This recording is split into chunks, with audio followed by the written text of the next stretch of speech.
नमस्कार दोस्तों, वेलकम। स्वागत है एक बार फिर से आप सभी का आर्यस जंक्शन पर। मैं हूं घनश्याम और प्रशासकीय नीति शास्त्र आर्यस मुख्य परीक्षा के प्रश्न पत्र 2 के यूनिट 1 के लिए हम पढ़ रहे थे। और पिछली कक्षा में मैंने आप सभी के साथ में गांधी जी का जो नीति शास्त्र है इस पर चर्चा की थी। आज की इस कक्षा में हम सभी जो है प्रशासन में नैतिकता पर चर्चा की शुरुआत करेंगे। तो दो बहुत महत्वपूर्ण टॉपिक्स जो कि इस साल जुड़े हैं आपके सिलेबस में, उनको मैं कवर अप करवाऊंगा। एक क्लास आज हो जाएगी, एक मैं नेक्स्ट ले लूंगा, ठीक है। तो प्रशासन में नैतिकता में आज हम बात करेंगे नैतिक मुद्दों के बारे में।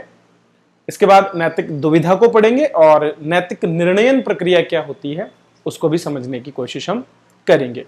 अगर आप इस कक्षा में अंत तक मेरे साथ बने रहेंगे तो निश्चित रूप से इससे जुड़ा हुआ कोई भी प्रश्न आपको पूछा जाएगा तो आप आसानी से बिल्कुल सरल भाषा में इसका उत्तर देने में सक्षम हो पाएंगे। तो आप वीडियो को लाइक कर सकते हैं और इसके जो बाकी सीरीज के वीडियो उनको देखने के लिए आर्यस जंक्शन ऐप पर हमारा फ्री कोर्स ज्वाइन कर सकते हैं। डिस्क्रिप्शन में मैंने उसका लिंक दिया है।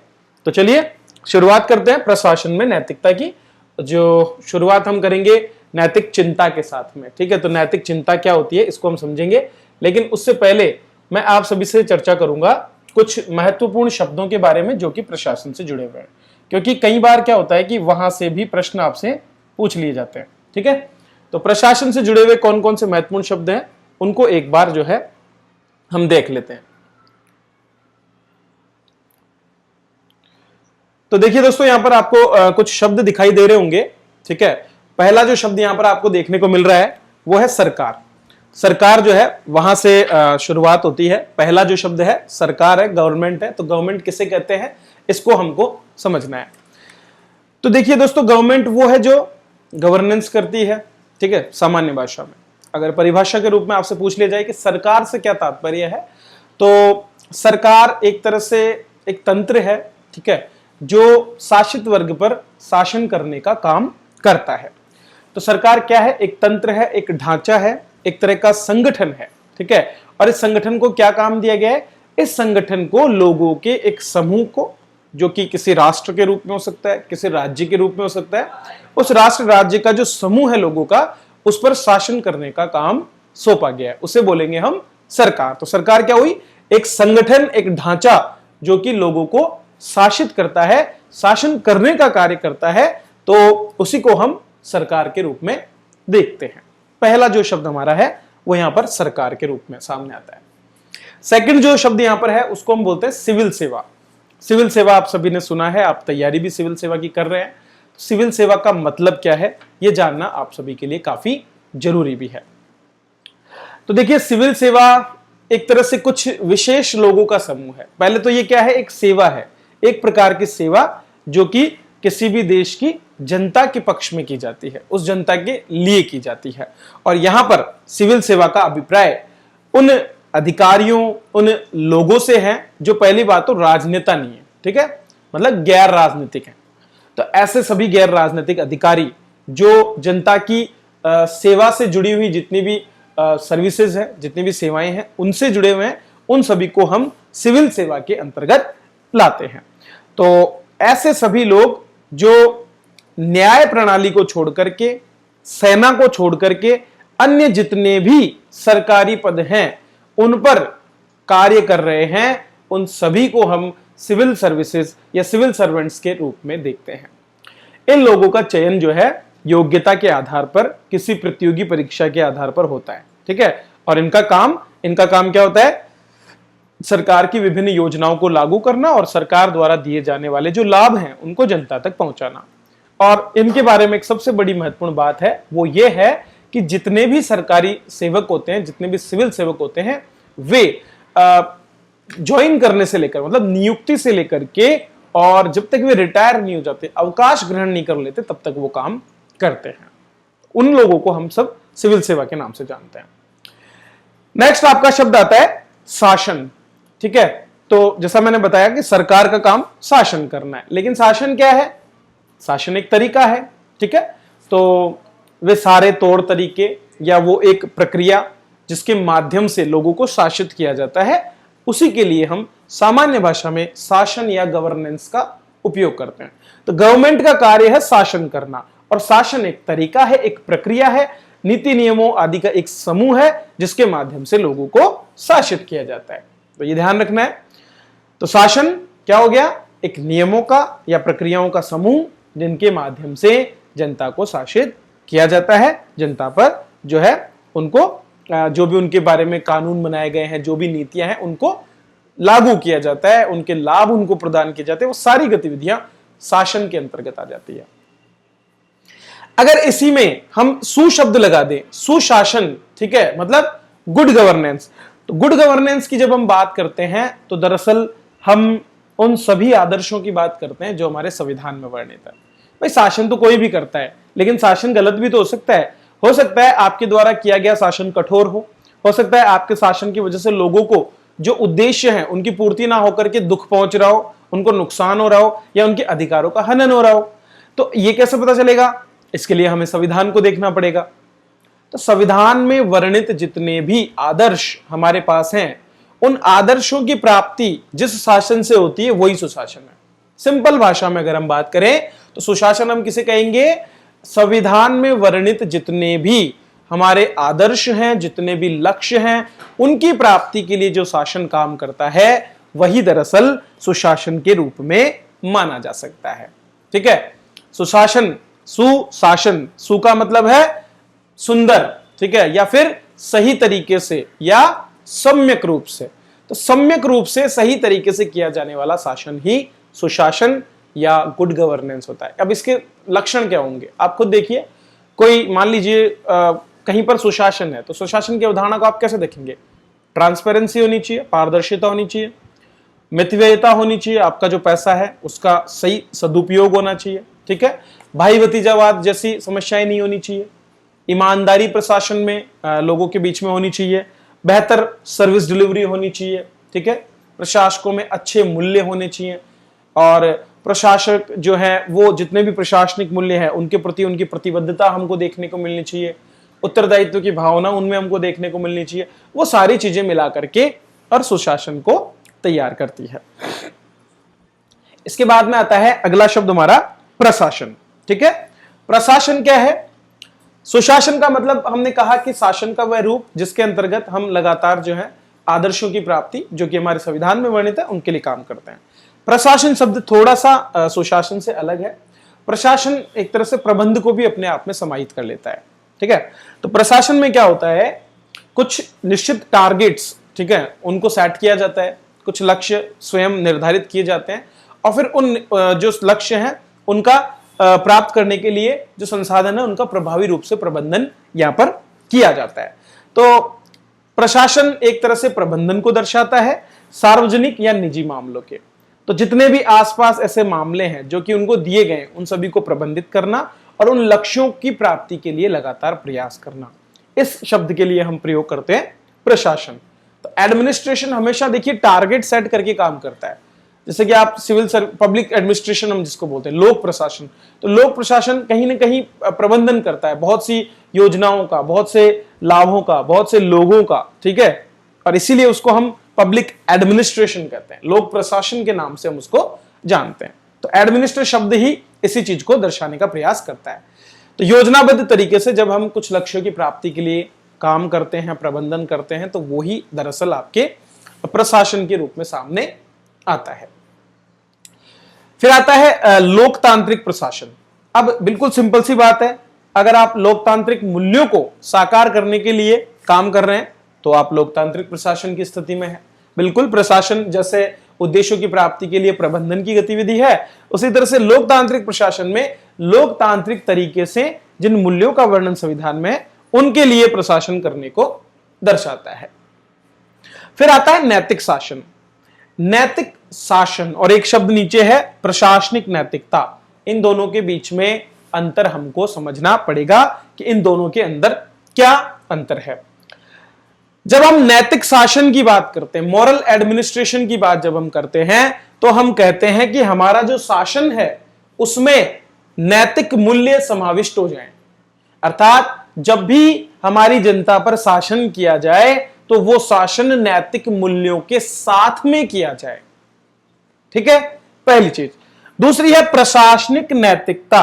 एडमिनिस्ट्रेटिव एथिक्स ये दर्शाता है कि हमारा जो प्रशासन है उसमें स्वयं में नैतिकता होनी चाहिए। पहला जहां पर शासन की जो गतिविधियां हैं, जो कार्य हैं, उनमें नैतिकता की बात करता है, नैतिक मूल्यों की बात करता है। वहीं दूसरा जो है प्रशासन के जो अंग हैं, जो लोग प्रशासन में हैं, उनमें नैतिकता की भावना को दर्शाने का काम करता है। ठीक है, तो शासन की प्रक्रिया में यदि आप नैतिक मूल्यों के समावेश की बात कर रहे हो तो आप नैतिक शासन की बात कर रहे हो। ठीक है, जैसे कि निष्पक्षता रखना, ईमानदारी से काम करना, इस तरह की बात। वहीं पर प्रशासन के लिए जो करने योग्य है, प्रशासन के लोगों द्वारा जो करना चाहिए, उसको हम प्रशासनिक नैतिकता, एडमिनिस्ट्रेटिव एथिक्स के नाम से जानते हैं। तो प्रशासनिक नैतिकता जो प्रशासन के सदस्य हैं उनके आचरण में नीतिगत मूल्यों के समावेश को दर्शाता है। मतलब उनको सही काम कौन कौन से करने चाहिए और किन कामों से बचना चाहिए, उनका आचरण कैसा होना चाहिए। जब हम इस चीज पर बात करते हैं तो हम प्रशासनिक नैतिकता की बात करते हैं। वहीं पर हम शासन के तरीके में जब नैतिक मूल्यों के समावेश की बात करते हैं तो नैतिक शासन की बात करते हैं। यह अंतर आप थोड़ा सा समझ लें, नहीं तो जब भी प्रश्न पूछे जाएंगे आप थोड़ा सा कंफ्यूज हो सकते हैं। तो ध्यान रखना है, नैतिक शासन का मतलब है शासन में नैतिक मूल्यों का समावेश। ठीक है, शासन प्रक्रिया जो पद्धति है उसमें। जबकि प्रशासनिक नैतिकता का मतलब है हमारे प्रशासनिक क्रियाकलाप, प्रशासन द्वारा की जाने वाली गतिविधियां और प्रशासनिक अधिकारियों में उन सभी के व्यवहार में नीति या फिर नैतिकता का समावेश या उनके द्वारा नैतिक आचरण का पालन किया जाना। यह चीज यहां पर सम्मिलित है। नैतिक आचरण का पालन मतलब कि अधिकारी अपने अधिकारों का दुरुपयोग ना करें, भाई भतीजावाद ना करें, नेपोटिज्म ना करें, राजनीतिक रूप से किसी दल का पक्ष ना लें। ठीक है, या फिर जितने भी नैतिक मूल्य हैं उनको वो अपने अंदर समाविष्ट करें। यह प्रशासनिक नैतिकता के रूप में सामने आती है। तो यही तो हमारा शब्द था जब मैंने शुरू किया था कोर्स की, प्रशासनिक नैतिकता पर आज हम चर्चा करेंगे। क्लियर है यहां तक?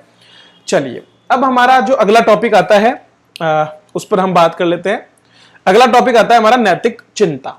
ठीक है, नैतिक कंसर्न्स, एथिकल कंसर्न्स जो हैं उन पर हम चर्चा की शुरुआत यहां पर करते हैं।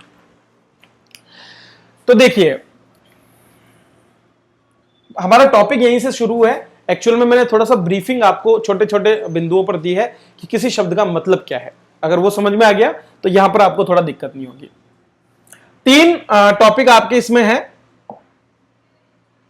पहला है नैतिक चिंता, ठीक है, एथिकल कंसर्न्स। इसको मुद्दे भी कई बार लिखा हुआ मिलेगा आपको। ठीक है, तो चिंता और मुद्दे एक जैसा है। नैतिक चिंता, अब चिंता किसी मुद्दे पर ही होती है। आप बिना किसी मुद्दे के या बिना किसी कारण के चिंता नहीं करेंगे, तो किसी न किसी कारण से चिंता उत्पन्न होती है। दूसरा है नैतिक द्वंद्व की स्थिति, 2 विकल्प होते हैं, उनमें से किसी एक को चुनना, इस तरह की बातें। और तीसरा है नैतिक निर्णय, वो चुनने की जो प्रक्रिया है वो कैसे हो।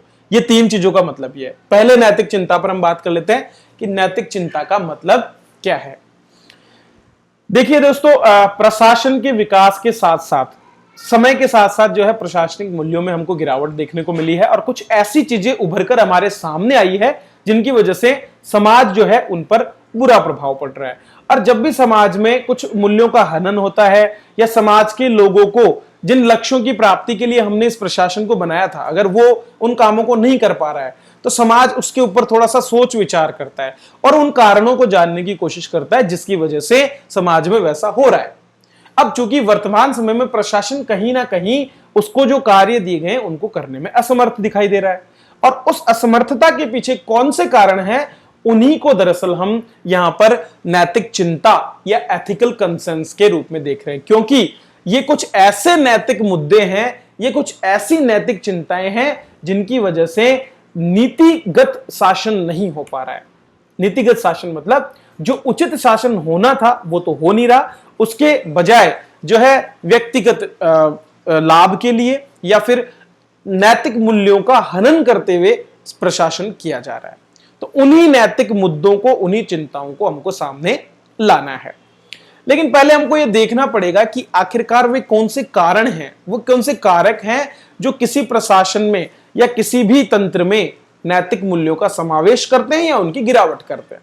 अगर हम उनको समझ लेंगे तो हमें आगे नैतिक चिंता या उन मुद्दों को समझने में काफी सहयोग मिलेगा।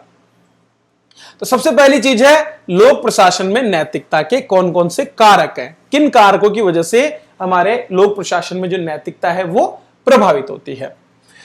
तो यहां पर पहली चीज तो है आपका ऐतिहासिक संदर्भ। ठीक है, पहली चीज है ऐतिहासिक संदर्भ। ऐतिहासिक संदर्भ का मतलब है कि किसी भी देश में यदि मान लीजिए प्रशासन काफी नैतिक मूल्यों को धारण करता है, तो कहीं ना कहीं उसकी हिस्ट्री में अगर आप जाएंगे तो वहां से आपको उसका ज्ञान होगा।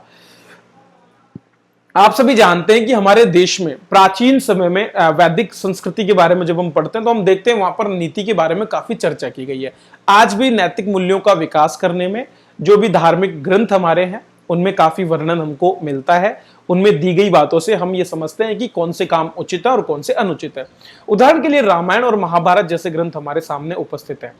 कहीं ना कहीं इन्होंने हमारे प्राचीन जो प्रशासक थे उनको भी लगातार प्रभावित किया होगा। गुप्त काल जैसे समय में हम मानते हैं कि स्वर्ण युग था, और उस समय के दंड और इनके बारे में जब हम पढ़ते हैं तो ये लगता है कि कहीं ना कहीं नैतिकता को लेकर के उस समय के लोग काफी संवेदनशील थे। लेकिन जब देश में मुगलों का आक्रमण होता है और मध्यकाल की शुरुआत होती है तो उस काल में हम देखते हैं कि बड़ी मात्रा में भ्रष्ट आचरण जो है वो धीरे धीरे बढ़ने लगता है।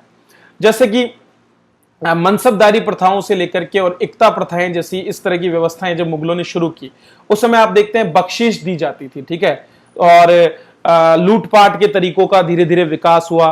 तो बहुत से राजा महाराजाओं द्वारा गुटबाजियां की जाती थी, धोखेबाजी, षड्यंत्र करना, इस तरह की चीजें धीरे धीरे हमारे यहां पर शुरू होने लगी। अंग्रेज जब आए तो हमने देखा कि कंपनी के अधिकारियों के द्वारा भी बड़ी मात्रा में जो है भ्रष्टाचार को बढ़ावा दिया गया। जैसे कि जब मुगलों से अंग्रेजों ने बहुत से अधिकार प्राप्त किए तो उनका दुरुपयोग व्यक्तिगत स्तर पर अंग्रेज अधिकारियों ने खुद के लाभ के लिए करना शुरू किया गया। ठीक है, और फिर धीरे धीरे हम देश में भ्रष्टाचार की बढ़ती हुई स्थिति को देखते हैं। तो ये एक ऐतिहासिक माहौल है कि हमारे यहां पर जो वर्तमान में नैतिकता के पतन की स्थिति प्रशासन में है, ठीक है, या नैतिक चिंता के रूप में जो हम देखते हैं, उसका एक कारण जो है वो ऐतिहासिक संदर्भ में होता है कि हमारे यहां पर हमारा पिछला जो कुछ वर्षों का इतिहास रहा है उसमें ही थोड़ी सी कमियां थी जिनकी वजह से हमारे यहां पर ये नैतिक मुद्दे सामने आ रहे हैं। दूसरा सामाजिक और सांस्कृतिक संदर्भ है। सामाजिक संदर्भ का तात्पर्य हमारे समाज की स्थिति कैसी है।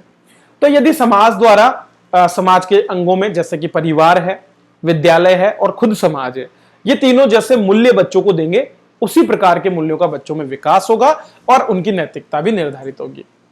अब आप देख पा रहे हैं कि पश्चिमीकरण जो है, या फिर एक तरह से हम कहते हैं कि पश्चिमीकरण किसे कहते हैं, पश्चिम के जो मूल्य और संस्कृति जो है उसको पूर्वी देशों के लोगों द्वारा एक विशेष वर्ग समूह द्वारा अपनाना और फिर उसका पूरे क्षेत्र में फैलना, ये पश्चिमीकरण है। तो पश्चिमीकरण जब हमारे यहाँ पर हुआ तो उसके साथ साथ धीरे धीरे हमारे यहाँ पर प्रशासन और लोगों में नैतिक मूल्यों में गिरावट आई है। तो सामाजिक स्तर पर आज हम देख सकते हैं कि विद्यालय से लेकर हमारी शिक्षा की पद्धति काफी जो है नीचे गिर चुकी है। नैतिक मूल्यों का तो कोई इतना प्रभाव अब रहा ही नहीं है। ठीक है, शिक्षा केवल और केवल नौकरी प्राप्त करने के लिए इस तरह से रह गई है। प्रैक्टिकली अगर हम बात करें तो ये भी एक कारण है सामाजिक स्तर पर। हमारे एक बहुत ही प्रसिद्ध लेखक हैं जिनका नाम है तिरुवल्लुवर। ठीक है, तिरुवल्लुवर जो है वे कहते हैं कि हमें धन को कमाना चाहिए।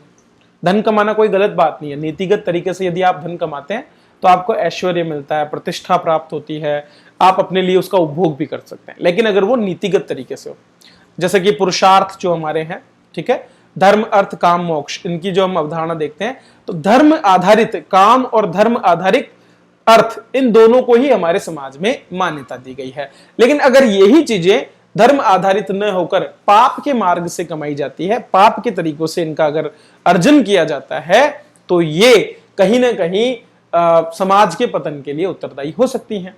तो वर्तमान समाज में कहीं ना कहीं धन की महत्ता बढ़ चुकी है। तो इसीलिए समाज आज उन्हीं लोगों को प्रतिष्ठा प्रदान करता है जिनके पास धन और बाहुबल दोनों है।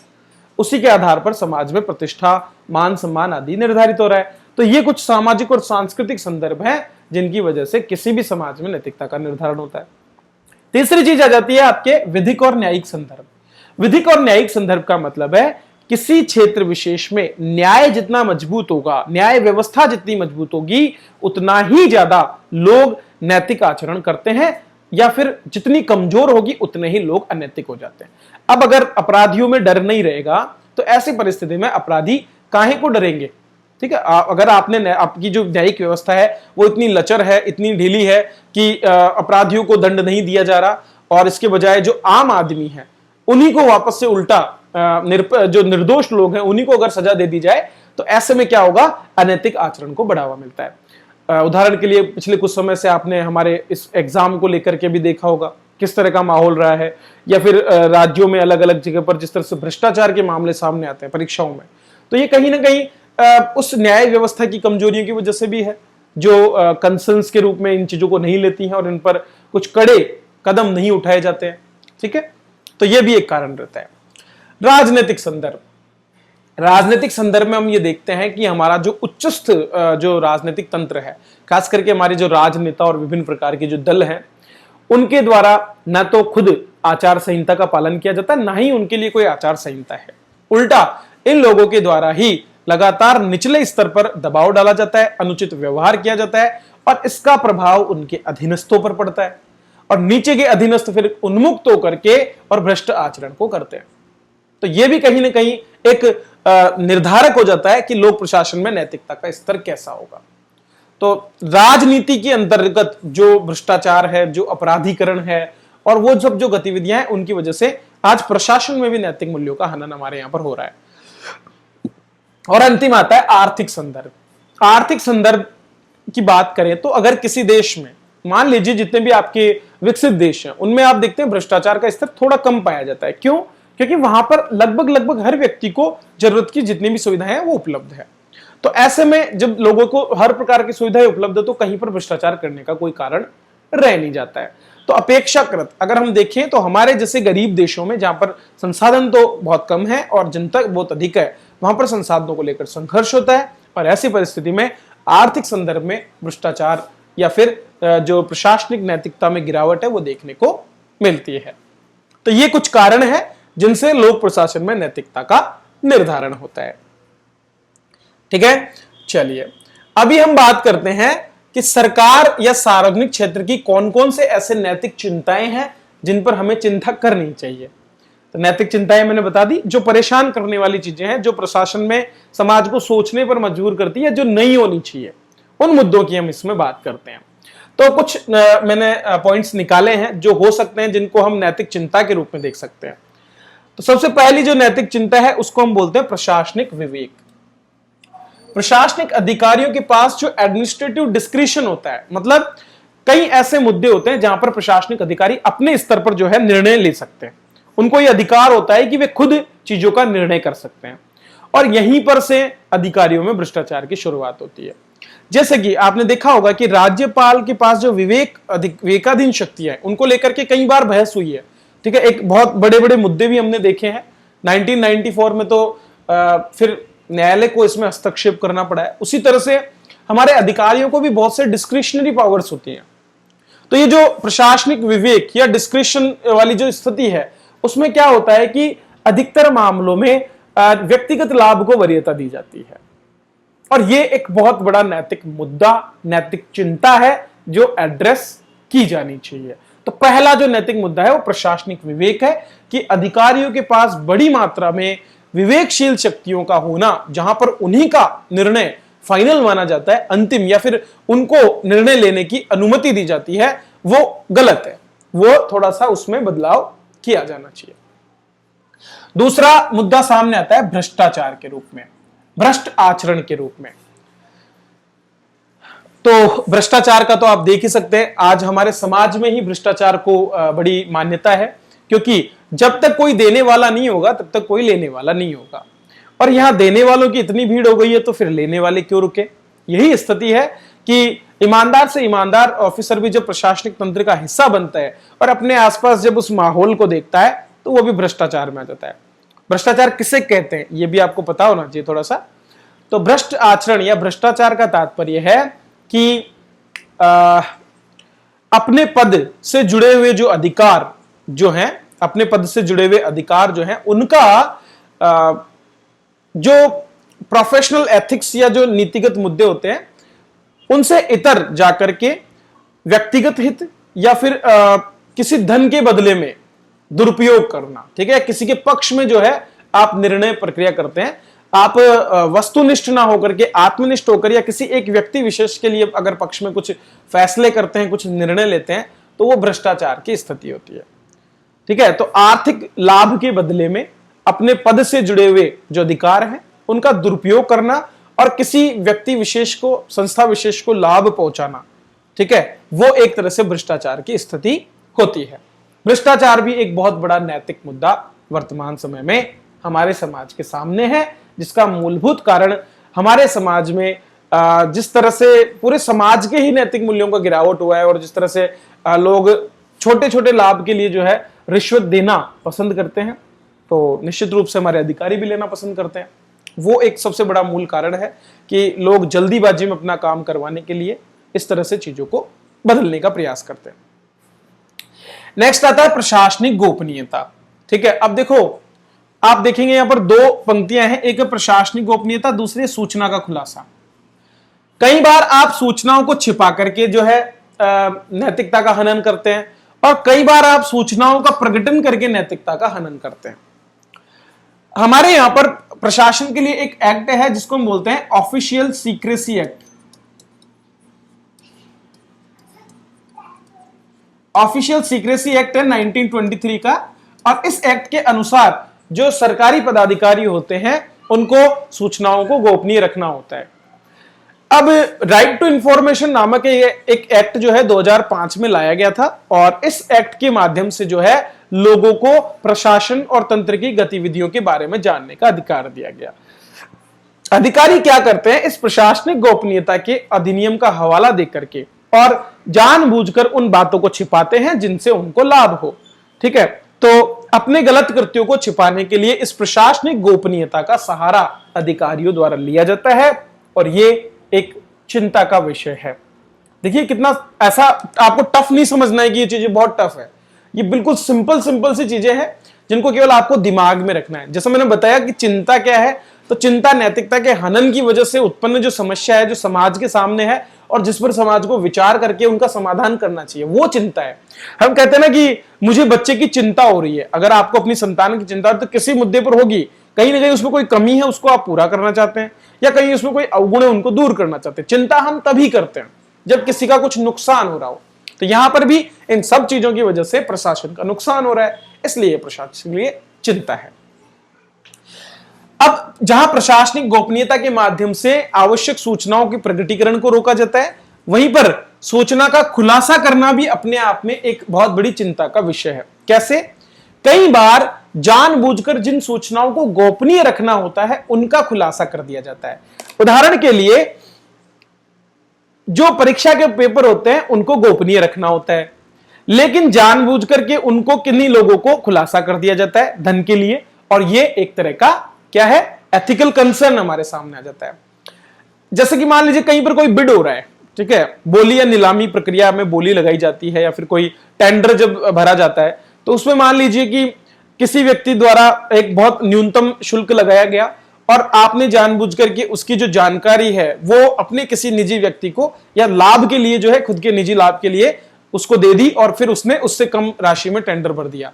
तो इस तरह से आप सूचना का खुलासा करके ऐसा कर सकते हैं। या फिर हो सकता है आपके ऑफिस से कोई टीम कहीं पर छापा मारने जा रही हो और आपने क्या किया, उसकी जानकारी संबंधित पक्ष को दे दी। इस माध्यम से भी आप सूचना का खुलासा करके प्रशासन को नुकसान पहुंचाते हैं। तो यह भी एक प्रशासनिक चिंता का विषय है।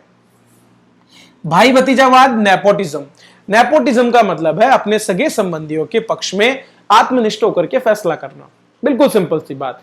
तो ये तो बहुत ही बड़े स्तर पर देखा जा रहा है। प्रशासन में विभिन्न प्रकार की भर्तियों से लेकर के और जो सरकारी योजनाओं के लाभ तक, हर स्थिति में जो है सरकारी अधिकारियों द्वारा कई बार अपने नजदीकी सगे संबंधियों, रिश्तेदारों, अपने मिलने वाले और जो पैसा देने वाले लोग हैं उनको लाभ पहुंचाया जाता है, और यही भाई भतीजावाद के रूप में एक चिंता के रूप में उभर के सामने आ रहा है।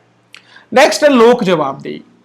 लोक जवाबदेही, पब्लिक अकाउंटेबिलिटी, मतलब अपने कर्तव्यों के लिए अपने जो अधिकारी हैं उनके प्रति जवाबदेह होना, जिम्मेदार होना। लेकिन कई अधिकारियों में इस लोक जवाबदेही का अभाव पाया जाता है।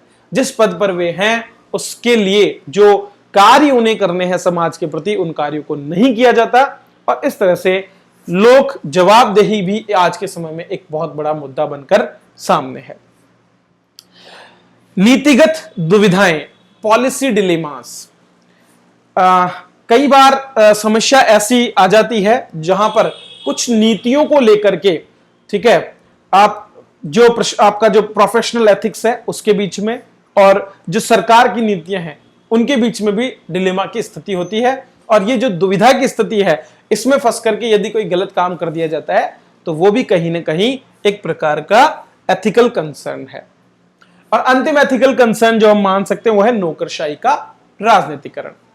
नौकरशाहों के लिए यह माना जाता है कि उनके प्रशासनिक मूल्यों में तटस्थता एक बहुत बड़ा मुद्दा है, अर्थात उनको गैर पक्षधरता, उनको किसी भी पॉलिटिकल पार्टी के पक्ष में ना होकर के और लगातार वस्तुनिष्ठ होकर के जितने भी मामले हैं उनमें संविधान को ध्यान में रखते हुए, अपने कानूनों, नियमों, नीतियों को और अपने मूल्यों को ध्यान में रखते हुए काम करना होता है। लेकिन इसमें भी जो है वर्तमान समय में यह देखने को मिलता है कि प्रत्येक अधिकारी, अधिकतर अधिकारी किसी न किसी दल विशेष के पक्ष में कार्य करते हैं और इस तरह से वे उन लोगों को लाभ पहुंचाते हैं। यह नौकरशाही का राजनीतिकरण है, अर्थात नौकरशाहों का किसी न किसी राजनीतिक दल की ओर झुकाव होना, ये इसको दर्शाता है। तो ये हमारे पास कुछ सार्वजनिक क्षेत्र की नीतिगत चिंताएं हैं जिन पर जो है चर्चा करना आवश्यक था।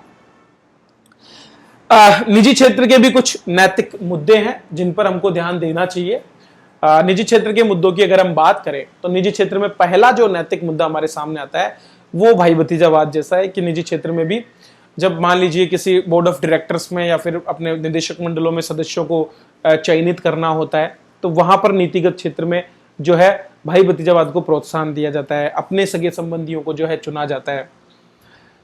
इसी तरह से हम देखते हैं जैसे कि पार्टियों में, राजनीतिक पार्टियों में भी आप देखते हैं वंशवाद की परंपराएं हमको देखने को मिलती है। ये निजी क्षेत्र की समस्या है। निजी क्षेत्र द्वारा लॉबिंग की जाती है, सरकारी नीतियां जो है उनको परिवर्तित करने के लिए, उनमें बदलाव करने के लिए क्या करते हैं, लॉबिंग करते हैं, एक साथ इकट्ठे होकर के सरकार पर दबाव डालने का प्रयास होता है। इसी तरह से जानबूझकर अकाउंट्स में हेरफेर करने के काम किए जाते हैं, ठीक है। जैसे कि आप देखते हैं शेयर मार्केट में आप इनसाइडर ट्रेडिंग जैसी समस्याएं देखते हैं। मतलब शेयर मार्केट में अगर आपका शेयर बढ़ नहीं रहा है तो आप खुद ही अपने शेयरों को परचेज करवाते हैं और फिर उसको बिकवाते हैं। इस तरह से शेयर मार्केट में एक माहौल क्रिएट किया जाता है और फिर जब लोग बड़े दामों पर आपके शेयर खरीदते हैं तो उनको नुकसान होता है।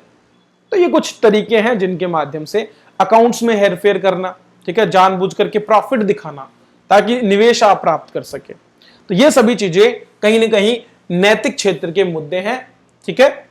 चलिए नेक्स्ट आता है नियोक्ताओं के नैतिक मुद्दे। नियोक्ताओं के भी बहुत नैतिक मुद्दे हैं, जैसे कि नियोक्ता कई बार क्या करते हैं, अनुचित लाभ लेने का प्रयास करते हैं, ठीक है। नियुक्ति और पदोन्नति जब वो करते हैं उसमें पक्षपात करते हैं। इसी तरह से नैतिक मुद्दे में कार्यस्थल पर लैंगिक उत्पीड़न, जानबूझ करके महिलाओं को परेशान करना, पुरुषों को परेशान करना, दोनों में ही हो सकता है, ये लिंग विशेष पर आधारित होता है, जो बॉस है उन पर। अपराधियों के विरुद्ध कार्रवाई से बचना, आप जब अपने क्षेत्र में काम कर रहे हैं और आपको पता लगता है कि कोई व्यक्ति विशेष अपराधी है, लेकिन यदि उससे कोई आपका कनेक्शन है, संबंध है या फिर कहीं ना कहीं आप उससे लाभ की स्थिति में, तो आप उनसे कार्रवाई करने से बच जाते हैं। बिना सूचना के कर्मचारी को हटा देना, यह भी एक नैतिक मुद्दा है। अगर किसी व्यक्ति को बिना सूचना के केवल और केवल दादागिरी के रूप में हम कह सकते हैं या फिर उससे कुछ लाभ प्राप्त करने के लिए अगर उसको हटा दिया जाए तो वो भी एक तरह का नैतिक चिंता का विषय है। बजट प्रबंधन के लिए छटनी का विकल्प, जैसा कि आप देखते हैं जब रिसेशन की स्थिति होती है तो कंपनियां बड़ी मात्रा में कर्मचारी को निकाल देती है। जब लाभ का समय होता है तब तक तो वो उनसे काम लेती हैं और जब उनका बुरा समय आता है तब उनको निकाल दिया जाता है। तो ये भी एक समस्या है। लाभों के भुगतान में अनावश्यक विलंब करना, हाँ, कई बार क्या होता है, कुछ लाभ जिनके लिए कर्मचारी योग्य है वो उन्हें ना दे करके उसमें अनावश्यक विलंब किया जाता है और इस तरह से उनको हतोत्साहित किया जाता है। तो ये भी एक तरह का नैतिक मुद्दा है। नेक्स्ट है कर्मचारियों के नैतिकता संबंधी मुद्दे। कर्मचारियों के भी बहुत से मुद्दे हैं। उदाहरण के लिए कर्मचारियों द्वारा अपने कर्तव्यों का सही तरीके से निर्वहन नहीं करना, ठीक है। कर्मचारी कई बार झूठे बिल भर देते हैं, झूठे बिल भर करके और अनुचित लाभ उठाने का प्रयास करते हैं। या फिर कर्मचारी जो संपत्तियां हैं सरकारी, उनका भी कई बार दुरुपयोग करते हैं। अपने कार्य से अनुपस्थित रहना, ठीक है, झूठ बोल करके छुट्टियां ले लेना, इस तरह के माहौल। अब आप देखेंगे, मैं बताऊं तो कहीं आप में से भी नैतिक रूप से उत्तरदायी हैं, जैसे कि आप पद पर हैं लेकिन झूठे मेडिकल देकर के तैयारी भी कर रहे होंगे। लगने में तो, कहने में तो एक छोटी सी बात है, लेकिन ये भी एक तरह का नैतिक मुद्दा है। ऐसा करना भी नैतिक रूप से गलत है। ठीक है, चलिए, तो ये हो गए कुछ नैतिक चिंता से जुड़े विषय। नेक्स्ट हमारा जो टॉपिक आता है वो आता है नैतिक द्वंद्व का। ठीक है, नैतिक द्वंद्व, नैतिक दुविधा, डिलेमा किसे बोलते हैं ये समझना पड़ेगा। तो दोस्तों, नैतिक डिलेमा भी एक प्रकार की स्थिति होती है। डिलेमा में आप कब आते हैं?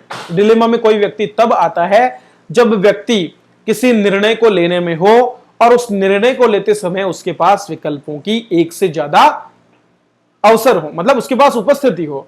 आपको किसी विशेष मुद्दे पर किसी परिस्थिति में एक निर्णय लेना है और उस निर्णय को लेने के दौरान आप देखते हैं कि आपके पास में एक से ज्यादा विकल्प है, मतलब 2 या 3 विकल्प है, और उन विकल्पों में से जब भी आप किसी एक की ओर बढ़ते हैं तो आप देखते हैं कि जो दूसरा विकल्प है उसमें आपके किसी नैतिक मूल्य का हनन हो गया। तो ऐसे में आप डिलेमा में, दुविधा की स्थिति में होते हैं कि ये करूं या वो करूं। इसके पीछे बहुत से कारण हैं, उन पर हम चर्चा करेंगे। तो ये आपको समझ लेना है कि नैतिक द्वंद्व या नैतिक डिलेमा वो स्थिति है जब कोई व्यक्ति किसी परिस्थिति में निर्णय जब लेना चाहता है तो उसके पास एक से ज्यादा विकल्प होते हैं और उनमें से किसी भी विकल्प का चयन करने पर कहीं ना कहीं उसके नैतिक मूल्यों का हनन होता है। ये नैतिक दुविधा की स्थिति है, नैतिक डिलेमा की स्थिति में। आप में से भी कई लोग इस तरह की स्थिति में पड़े होंगे। चलिए, तो इन्हीं पर आपकी ज्यादातर जो केस स्टडीज जो है वो पूछी जाती है नैतिक डिलेमा से जुड़े हुए। अब नैतिक डिलेमा में सबसे पहले अर्थ और अवधारणा की बात आती है। तो अर्थ मैंने आपको बता दिया है सभी को कि दुविधा एक ऐसी स्थिति है जहां पर आपको 2 विकल्पों में से एक का चयन करना होता है। नैतिक दुविधा को 3 तत्वों से हम देख सकते हैं। पहला, कर्ता को परिस्थिति में एक विकल्प लेना है। 3 तत्वों में पहला तत्व क्या है? कर्ता को परिस्थिति को देखते हुए एक विकल्प लेना है। दूसरा, कर्ता के पास एक से ज्यादा विकल्प है। तो पहला तो आपको निर्णय लेना है, दूसरा आपके पास एक से ज्यादा विकल्प है, और तीसरा, जब भी आप उन विकल्पों में से एक का चुनाव करेंगे तो आपको किसी ना किसी मान्य नैतिक मानक पर समझौता करना होगा। ये आपके 3 रूप सामने आते हैं। नैतिक मानक, नैतिक मानक क्या है? नैतिक मानक दरअसल स्थापित मूल्य हैं जो पूर्व में स्थापित किए जा चुके हैं, जिनका परीक्षण हो चुका है और जो अपने आप में सबसे सर्वोत्तम माने जाते हैं। तो नैतिक मानक एक प्रकार का नैतिक ढांचा है, ठीक है, और उस ढांचे के अंदर रहते हुए आपको निर्णय करने होते हैं। वो ढांचा आपको मार्ग देता है कि आपको निर्णय करते समय किस प्रक्रिया का पालन करना है। तो नैतिक मानक जो है संगठन में निर्णय लेने में मार्गदर्शन करने का काम करते हैं। क्या होते हैं नैतिक मानक? नैतिक मानक एक नैतिक ढांचा है जो व्यक्ति को निर्णय लेने में मार्गदर्शन करता है। ठीक है, तो अब हर चीज के कोड ऑफ कंडक्ट होते हैं, आपके पास एक मानक स्थिति होती है कि ये चीजें आपको करनी है। जब आप अपने कार्यस्थल पर हो तो आपको इस तरह से उस कार्य को करना है। वो नैतिक मानकों के रूप में सामने आते हैं। यहां पर कुछ चीजें हैं, जैसे कि सबसे पहला, प्रशासन की लोकतांत्रिक जवाबदेही। यह भी एक मानक के रूप में माना जाता है। तो लोकतंत्र के प्रति आपकी जो जवाबदेही है वो प्रशासन में खास करके पहला नैतिक मानक के रूप में सामने आता है। दूसरा है विधि का शासन, rule of law. Rule of law क्या कहता है कि सभी लोगों के लिए कानून समान होना चाहिए। ठीक है, किसी भी व्यक्ति को उपस्थित जो कानून है उसी के आधार पर दंड दिया जाना चाहिए, मतलब जब आप कानून का उल्लंघन करें तो, अन्यथा आपको दंड नहीं दिया जाना चाहिए। और तीसरा, वो कानून की सर्वोच्चता को दर्शाता है। ठीक है, कि कानून के समक्ष सभी लोग समान हैं, बराबर हैं, कानून किसी से कोई भेदभाव नहीं करता। ये एक तरह से विधि के शासन की स्थिति है। तीसरा, पेशेवर सत्यनिष्ठा, प्रोफेशनल इंटीग्रिटी। आपकी कथनी करनी में अंतर नहीं होना चाहिए। अगर आप डॉक्टर हैं तो डॉक्टर की तरह व्यवहार करें, अगर आप एक व्यापारी हैं तो व्यापार के जो कानून, आपके जो सत्यनिष्ठा है उसको आप बनाए रखें, मिलावट ना करें, अधिक मूल्य पर चीजें ना बेचें, झूठे विज्ञापन ना करें। इस तरह की चीजें आपको करनी होगी। यह आपकी पेशेवर सत्यनिष्ठा में आती है। तीसरा जो है उसको हम बोलते हैं ALIR। क्या बोलते हैं? ALIR। ठीक है, इसको बोलेंगे ALIR। A for accountability. ठीक है,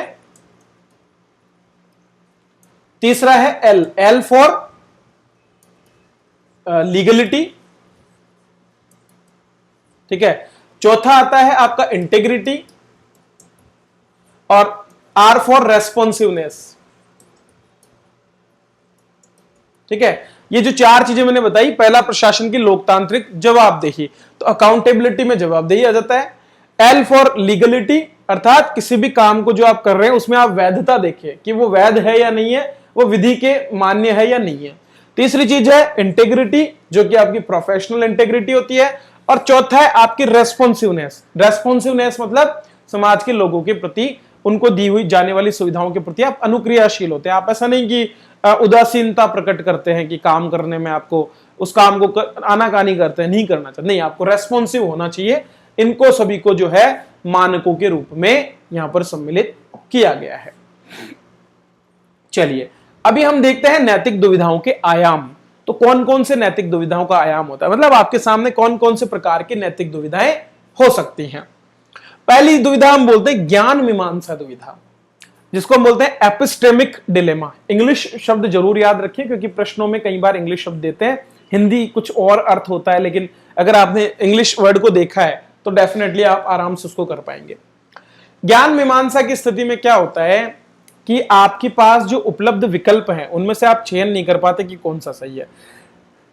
ऐसा दरअसल ज्ञान की कमी की वजह से होता है। आप ये जानते ही नहीं है कि उनमें से कौन सा ज्यादा अच्छी स्थिति में है और किस विकल्प को हमें चुनना है, क्योंकि आपके पास संबंधित ज्ञान की कमी है। तो ज्ञान की कमी की वजह से जब आप डिलेमा की स्थिति में होते हैं, दुविधा की स्थिति में होते हैं, तो वो दरअसल ज्ञान मीमांसा या एपिस्टेमिक डिलेमा के रूप में जाना जाता है। बिल्कुल सिंपल भाषा में इसको याद करें, आपको बहुत ही टिपिकल सी परिभाषाएं दी गई होंगी, लेकिन आप उन पर ना जाएं। आप बेसिक ये ध्यान रखें कि ज्ञान मीमांसा दुविधा ये कहती है कि जब आपको उपलब्ध विकल्पों के बारे में ज्यादा ज्ञान नहीं हो और इस वजह से आप दुविधा की स्थिति में हैं, तो वो ज्ञान मीमांसा दुविधा है। दूसरा है सत्तामूलक दुविधा या ऑन्टोलॉजिकल डिलेमा। ऑन्टोलॉजिकल डिलेमा में क्या होता है कि जो दो विकल्प आपके समक्ष आए हैं, उन दोनों विकल्पों में आपस में कन्फ्लिक्ट है, मतलब वो दोनों एक दूसरे से टकरा रहे हैं और एक दूसरे से ऐसा नहीं है कि वो एक ज्यादा बेहतर होना चाहता है या एक कम बेहतर, नहीं, वो दोनों ही आपस में नकारात्मक है, एक दूसरे के विपरीत है। अगर एक को करते हैं तो दूसरा टूटता है, दूसरे को करते हैं तो पहला टूटता है। तो ये वाली जो स्थिति है वो सत्तामूलक या ऑन्टोलॉजिकल डिलेमा होता है। और ऐसी स्थिति में अक्सर व्यक्ति तब पड़ता है जब वो पहले कोई गलती कर चुका होता है। उदाहरण के लिए मान लीजिए कि आप अपने बॉस से मिलने जा रहे हैं और अचानक से रास्ते में आप किसी जगह पर आप रुक जाते हैं, ठीक है, अपने किसी निजी काम के लिए, और आप अपने बॉस के पास नहीं जा पाते। और जब आपके बॉस आपसे पूछते हैं तो आप ऐसा कोई बहाना बना देते हैं जो झूठ बोलते हैं, ठीक है, आपने झूठ बोल दिया और तभी आप देखते हैं कि आपके बॉस भी आपके नजदीकी और उन्होंने आपको देख लिया। तो ऐसी स्थिति में आपके साथ में समस्या हो जाती है, तो आप सत्तामूलक दुविधा में चले जाते हैं, ठीक है। जब वो आपसे पूछते हैं कि तुम यहां क्या कर रहे हो, तो ऐसी परिस्थिति में आपके सामने समस्या हो जाती है कि आपने थोड़ी देर पहले झूठ बोला था और उसकी वजह से आप अब उस समस्या में पड़ चुके हैं। तो ये एक तरह की सत्तामूलक दुविधा है, ऑन्टोलॉजिकल डिलेमा के रूप में है। तीसरा जो रूप हमको देखने को मिलता है, आयाम जो डायमेंशन हमको मिलता है, वो है स्व आरोपित बनाम बाह्य आरोपित। कई बार क्या होता है कि दुविधा जो है खुद की वजह से पैदा होती है, हमारे वजह से या हमारे कार्यों की वजह से अगर दुविधा है तो वो स्व आरोपित दुविधा है। वहीं पर बाह्य आरोपित दुविधा तंत्र, हमारे आसपास का जो तंत्र है उसकी वजह से उत्पन्न होती है। उदाहरण के लिए आपके अधिकारी कई बार आपको ऐसे गलत आदेश दे दें जो कि नैतिक मूल्यों के खिलाफ है, या फिर जो कि उपस्थित आपके पास जो भी नियम कायदे कानून है उनमें उनके विपरीत है, तो ऐसे में आप इस तरह की दुविधा में फंस सकते हैं। और चौथा है बाध्यता बनाम प्रतिषेध दुविधा। इसका मतलब है कि अगर मान लीजिए कि आप कहीं पर किसी ऐसे डिलेमा में फंस गए जहां पर आपको दो काम करने ही करने हैं, लेकिन आप दोनों को एक साथ नहीं कर सकते, तो वहां पर आपको दो कार्य एक साथ करने की बाध्यता आ जाती है, ठीक है। तो इसको हम बोलते हैं ऑब्लिगेशन डिलेमा या बाध्यता मूलक डिलेमा, जिसमें आपको दो कामों को करने का बाध्यता हो गया कि आपको दोनों काम एक साथ करने, लेकिन वो दोनों एक साथ नहीं हो सकते। इसी तरह से अगर मान लीजिए आपको दो कार्य नहीं करने के बारे में कहा गया हो, तो वहां पर आप जिसको बोलते हैं वो है प्रतिषेध दुविधा, जहां पर दो कार्यों को करने से आपको रोका जा रहा हो और इस वजह से एक डिलेमा की स्थिति आपको उत्पन्न हो रही हो। ठीक है, तो देखिए बाध्यता से तात्पर्य किसी कार्य को करने की नीतिगत आवश्यकता है, जबकि प्रतिषेध का तात्पर्य कार्य को नहीं करने की नैतिक आवश्यकता है। मतलब अगर आपको दोनों ही विरोधाभासी कार्यों को करना है तो आप बाध्यता मूलक डिलेमा में है, और अगर आपको दोनों ही कार्यों को नहीं करने की अनुमति नहीं होती, ठीक है, लेकिन एक करना है और आपको दोनों के लिए ही मना किया जा रहा है, तो वो एक तरह की प्रतिषेध दुविधा के रूप में सामने आती है। तो ये थोड़ा सा बेसिक ध्यान होना चाहिए, ताकि अगर पूछ ले मान लो कि ज्ञान मीमांसा दुविधा किसे कहते हैं, तो आप बता सके। क्लियर है? चलिए अब देखते हैं प्रशासन में दुविधाओं के कौन कौन से प्रकार होते हैं। प्रशासन में किस प्रकार की दुविधाएं आपके सामने आ जाती है कई बार, उसे हम देखते हैं। ठीक है, तो पहली दुविधा का जो तरीका है, प्रकार है, उसको हम क्या बोलते हैं? हितों का टकराव। क्या बोलेंगे? हितों का टकराव। ठीक है, हितों का टकराव मतलब इंटरेस्ट में कंफ्लिक्ट, कंफ्लिक्ट ऑफ इंटरेस्ट। हितों का टकराव मतलब कंफ्लिक्ट ऑफ इंटरेस्ट, मतलब कई बार आपका व्यक्तिगत हित और सामाजिक हित दोनों में टकराव हो जाता है। मतलब मान लीजिए आपने किसी काम को किया, एक परिस्थिति आपके सामने आई और उसमें एक सामाजिक हित छिपा हुआ है और एक आपका निजी हित छिपा हुआ है। आपने सोचा कि नहीं, मैं ठीक है सामाजिक हित को पूरा करने का प्रयास करता हूं, लेकिन क्या होगा कि आपको उसमें जो है व्यक्तिगत नुकसान झेलना पड़ सकता है। उदाहरण क्या होगा? सपोज कीजिए आप किसी क्षेत्र में आपकी पोस्टिंग है और आप देखते हैं कि सौहार्दपूर्वक जो है कोई यात्रा निकाली जा रही है, कोई कार्य किया जा रहा है समाज के अलग अलग वर्गों के द्वारा, बिल्कुल सामान्य तरीके से हो रहा है, और अचानक से आपको एक बायस्ड आदेश ऊपर से मिलता है आपके उच्चस्थ अधिकारी के द्वारा कि आपको जो है तुरंत उन लोगों को वहां से खदेड़ना है। आप उनको बताते भी हैं कि सर देखिए यहाँ पर लोग शांति से काम कर रहे हैं, मैं खुद यहाँ पर मॉनिटर कर रहा हूँ। बोलते नहीं नहीं, आपको आदेश दिया गया है कि आप तुरंत उन लोगों को वहां से जगह खाली करवाइए, भीड़ को हटाइए। अगर आप ऐसा करेंगे तो निश्चित रूप से जो समाज के जो सामाजिक हित है वो उसका नुकसान होगा। ठीक है, लेकिन अगर मान लीजिए आप ऐसा नहीं करते हैं तो आपका जो व्यक्तिगत हित है उसका नुकसान आपको हो सकता है आपके अधिकारी नाराज होकर आपके खिलाफ कोई एक्शन कर लें। तो यहां पर आप एक हितों के टकराव वाली स्थिति में होते हैं, कन्फ्लिक्ट ऑफ इंटरेस्ट, जिसमें व्यक्तिगत हित और सामाजिक हित का मुद्दा आ जाता है। दूसरा जो है वो है लोक प्रशासन के मूल्यों के बीच में टकराव। आप सभी जानते हैं कि लोक प्रशासन के बहुत से मूल्य हमने पढ़े हैं। सत्यनिष्ठा हो गया, ठीक है, कर्तव्य निष्ठा हो गया, समानुभूति हमने पढ़ा है, जो निम्न वर्ग है उनके प्रति करुणा का भाव, संवेदना का भाव रखना, ये सारे जो गुण हैं, वस्तुनिष्ठ होना, ये सारे मूल्य हैं। अब क्या होता है कि कई बार आपके सामने ऐसी स्थिति आ जाती है जहां पर दो ऐसे मूल्य जो दोनों ही अपने आप में सही हैं, उनमें टकराव हो जाता है। अर्थात जब आप एक मूल्य का पालन करते हैं तो दूसरा मूल्य कहीं ना कहीं वहां पर हनन हो रहा होता है। जैसे कि दक्षता बनाम जवाबदेही। उदाहरण के लिए आप एक सिविल इंजीनियर हैं और आपको जो है एक पुल बनाने का काम सौंपा गया है। आप उसको पूरी दक्षता के साथ करना चाहते हैं, परफेक्टनेस के साथ करना चाहते हैं, क्योंकि आप जानते हैं कि अगर पुल में कोई कमी रही तो हो सकता है आने वाले समय वो टूट जाए। लेकिन तभी आपको ऊपर से आदेश आता है कि चुनावी दौरे की वजह से जो है जल्दी ही पुल का उद्घाटन करना है, तो आप इसे तुरंत काम को करवाइए। सामान्य स्थिति में अगर उसमें 30 दिन लगते हैं, आपको 15 दिन में वो करने के लिए कहा जाता है। यहां पर आप एक प्रकार के डिलेमा में है, जिसको बोलेंगे लोक प्रशासन के मूल्यों के बीच टकराव। मतलब आप दक्षता बनाम जवाबदेही की स्थिति में, एक और आपको जवाबदेहिता है अपने ऊपर वाले अधिकारी के प्रति, और दूसरा आपको दक्षता के लिए भी काम करना है। तो ये क्या हो गया? एक तरह का डिलेमा हो गया, और ये स्थिति होती है लोक प्रशासन के मूल्यों के बीच टकराव की स्थिति। तीसरा जो यहां पर रूप सामने आता है वो है पेशेवर नैतिकता और सरकारी निर्देश के बीच दुविधा। आप एक डॉक्टर हैं और आपको कहा गया है कि आप एक डॉक्टर और लोगों की जान बचाना आपका काम है, सही रिपोर्ट्स बनाना आपका काम है, लेकिन आपको आपके उच्चस्थ अधिकारी द्वारा आदेश दिया जाता है कि किसी मामले विशेष में आपको एक फर्जी रिपोर्ट बना करके देनी है। यहां पर आप सीधे सीधे इस मुद्दे में फंस जाते हैं। आपको जो सरकारी निर्देश दिया गया है वो गलत दिया गया है, लेकिन आपकी पेशेवर नैतिकता कुछ और कर रही है। तो इस प्रकार की स्थिति में आप जो निर्देश आपको मिले हैं वो आपके नैतिक मूल्यों से टकरा जाते हैं, जो पेशेवर रूप से आपको किए जाने चाहिए। फिर आता है आचार संहिता की पहलुओं में टकराव। बिल्कुल कई बार होता है। जैसे कि आचार संहिता कहती है कि पुरस्कार लेना मना है अधिकारियों के लिए, सॉरी विभिन्न प्रकार के गिफ्ट्स लेना जो है मना है। लेकिन मान लीजिए आपको किसी क्षेत्र विशेष में अच्छे काम करने के लिए कोई पुरस्कार दिया जा रहा है, ठीक है, लेकिन उपहार स्वीकार करना आपके आचार संहिता के उल्लंघन के रूप में माना जाता है। तो यहां पर भी डिलेमा की स्थिति आ जाती है कि पुरस्कार ग्रहण करें या नहीं करें। फिर व्यक्तिगत मूल्य बनाम प्रशासनिक मूल्य, बिल्कुल सेम टू सेम जैसे व्यक्तिगत बनाम सामाजिक मूल्य होता है उसी तरह की स्थितियां। प्रशासनिक उत्तरदायित्व बनाम सामाजिक हित, आपके अधिकारियों द्वारा दिए गए निर्देश और समाज का जो हित है उनके बीच में टकराव की स्थिति। या फिर प्रशासनिक मूल्य बनाम सामाजिक मान्यताएं, ठीक है, जैसे कि किसी क्षेत्र में कोई देवी देवता विशेष का मंदिर है, वहां पर प्राचीन रूप से बहुत लंबे समय से वो मंदिर वहां स्थापित है और आपको आदेश दिया जाता है कि उसको मंदिर को तोड़ना है, ये एक सरकारी आदेश आपको है, तो वहां पर आप डिलेमा की स्थिति में आ सकते हैं। इस तरह से कुछ प्रशासन में नैतिक दुविधाओं के प्रकार हमारे सामने आते हैं।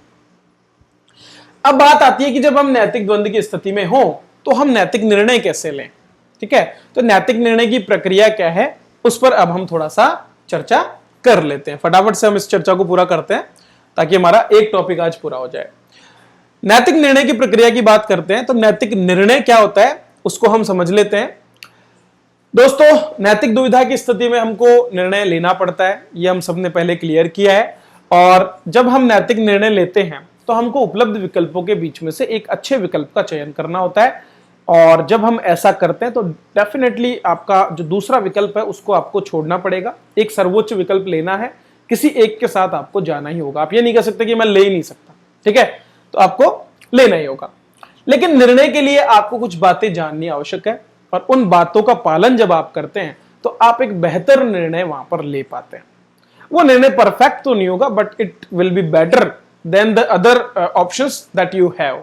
ओके, तो शासकों को नैतिक रूप से काम करना पड़ता है और नैतिकता के साथ साथ उनको समाज का भी संरक्षण करना पड़ता है और उन सभी चीजों को लेकर के उनको एक परफेक्ट ऐसा निर्णय लेना होता है जहां पर अधिकतम लोगों के लिए वे सही निर्णय ले पाए, मतलब उनके लिए गए निर्णय से ज्यादा लोगों को लाभ पहुंचे। अगर लाभ भी ना पहुंचे तो नुकसान किसी को नहीं पहुंचे। हो सकता है आप किसी को लाभ नहीं दे पा रहे हैं लेकिन कम से कम आप नुकसान किसी का भी नहीं करें। इसमें व्यक्तिगत भी सम्मिलित है, ऐसा नहीं कि आप दूसरों के लाभ के लिए खुद को नुकसान पहुंचाए, नहीं, यह भी नहीं होना चाहिए। ज्यादातर जो केस स्टडीज की क्वेश्चन वो इसी तरह के आते हैं जहां पर आपको ऐसी स्थिति में डाल दिया जाएगा कि एक और आपके सामाजिक हित है, एक और व्यक्तिगत हित है।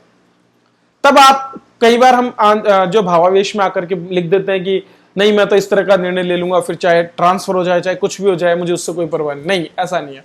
हमें एक मध्य विकल्प देखना पड़ता है जिसके माध्यम से दोनों काम हो जाए, सांप भी मर जाए और लाठी भी ना टूटे।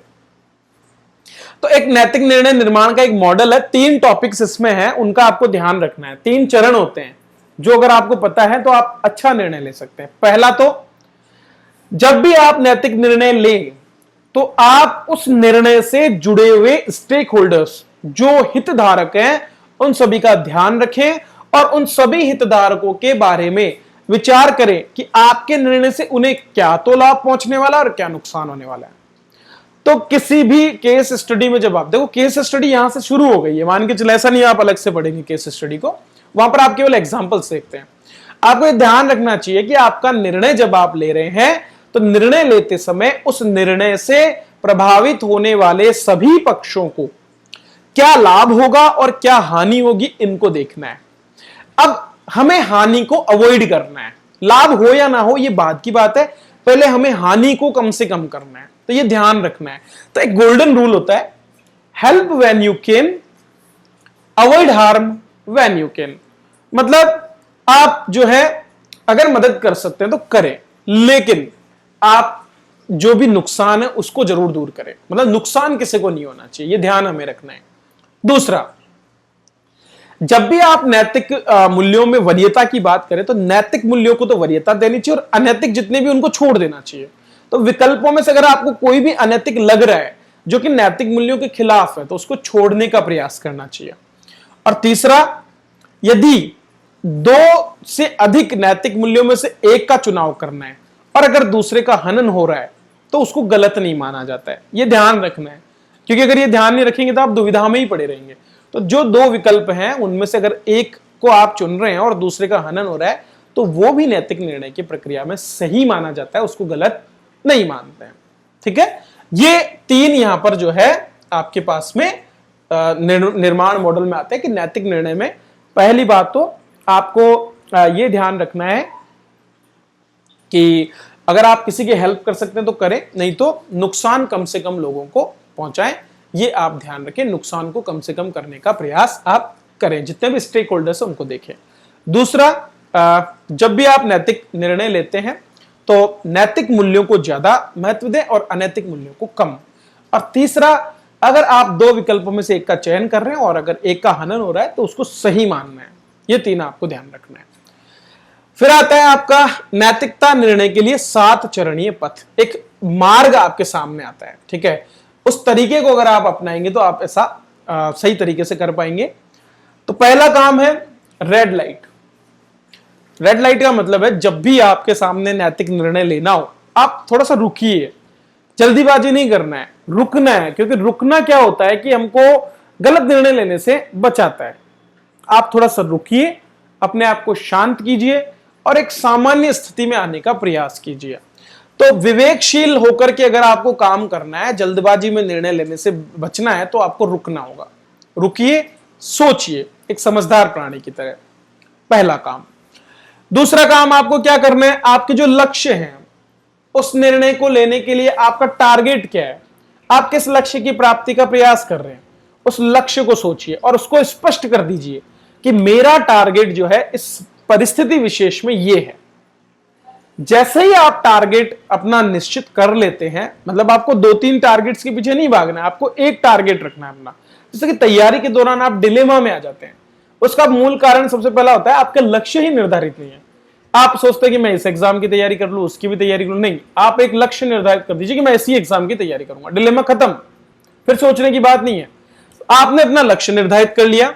जैसे ही लक्ष्य आपका स्पष्ट होगा, लक्ष्य स्पष्ट होने के साथ ही आप उस लक्ष्य से जुड़े सभी तथ्यों का निर्धारण कीजिए। तो विकल्पों का चयन जब करना है, विकल्पों में से चयन करने से पहले आप जो भी आपके पास में फैक्ट्स हैं उन फैक्ट्स को इकट्ठा कीजिए।